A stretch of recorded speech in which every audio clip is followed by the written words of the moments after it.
आज एक जो है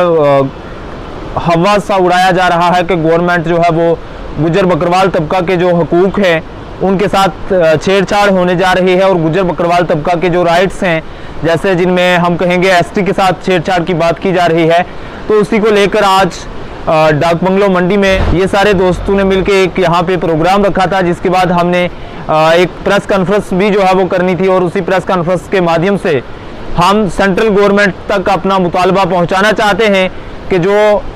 गुजर बकरवाल तबके को एसटी जो है गवर्नमेंट ने दी हुई है, वो एस कैटेगरी में किसी भी जो बाहर की कम्युनिटी जो है, बाहर की दूसरे लोग आज इंक्लूड होना चाहते हैं इलीगली, तो हम उनकी उस इलीगल इंक्लूजन की जो है वो मुकम्मल जो है मुखालिफत करते हैं, और हम गवर्नमेंट से ये अपील करते हैं कि वो इस किस्म की कोई भी कार्रवाई ना करे जिससे गुजर बकरवाल तबका के जो जज्बात हैं उनको ठेस पहुंचे, क्योंकि गुजर बकरवाल कौम है जो है, ये कबीला,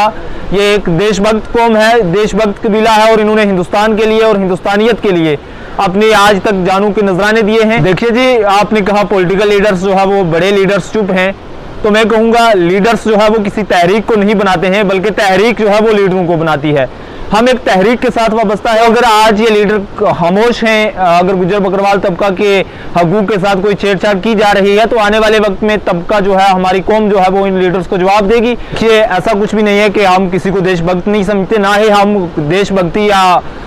देशद्रोही के सर्टिफिकेट बांटते हैं। जम्मू कश्मीर में रहने वाला हर नागरिक जो जम्मू कश्मीर का बाशिंदा है, हम समझते हैं कि वो देशभक्त है। मैं आपके चैनलों के माध्यम से ये वाज़ेह कहना चाहता हूं कि जो हमारी ऑर्गेनाइजेशन है, हमारा वाज़ेह मकसद है कि सरकार हमारे जो पहाड़ी भाई हैं उनको भी रिजर्वेशन दे, लेकिन उनको रिजर्वेशन पीएसपी कोटा के अंडर जब 4% रिजर्वेशन ऑलरेडी सरकार ने दी हुई है, उस 4% रिजर्वेशन को बढ़ा के गवर्नमेंट 10% करे और उसे सेंटर में रिकॉग्नाइज करे। लेकिन जो लोग हालात खराब करने के दर पे हैं, उन लोगों को ये बात रास नहीं आती है, और वो लोग सिर्फ ये कह रहे हैं कि अगर हमें चाहिए तो सिर्फ एसटी ही चाहिए। तो मेरा उनसे भी ये सवाल है कि आपको एसटी ही क्यों चाहिए? जम्मू हिंदुस्तान में और भी कैटेगरीज हैं, आप एससीज में इंक्लूजन की मांग नहीं कर रहे हैं, आप ओबीसीज में इंक्लूजन की मांग नहीं कर रहे हैं, आप किसी और कैटेगरी में नहीं मांग कर रहे हैं, आप सिर्फ एसटी में ही आने की मांग कर रहे हैं, जिससे मंशा साफ जाहिर होती है इन लोगों की कि ये लोग गुज्जर और पहाड़ी दो लोगों को आपस में, दो भाइयों को आपस में लड़ाना चाहते। गुज्जर यूथ ने यहाँ पे प्रेस कॉन्फ्रेंस का इनकाद किया, और हमारा साफ ये कहना है कि हमारे पहाड़ी भाई हैं जो और गुज्जर भाई हमें लड़ाने का जो काम कर रहे हैं लीडर लोग, इनकी जो रोटी सीखनी बंद हो गई है अब। तो हमें रिजर्वेशन मिली जो, उसके बाद ये लोगों ने क्या कर दिया भाई, पहाड़ी और एसटी को लड़ाना शुरू कर दिया। तो ऑलरेडी जो आपके पास 4% पहाड़ी दी गई है पीएसपी, उसको इंक्रीज़ करके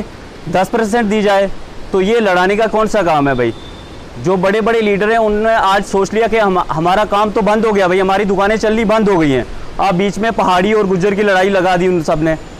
तो मेरा ये कहना है कि मान लो जिस टाइम 91 में हमारे गुज्जर या ये लॉ बनी थी, उस टाइम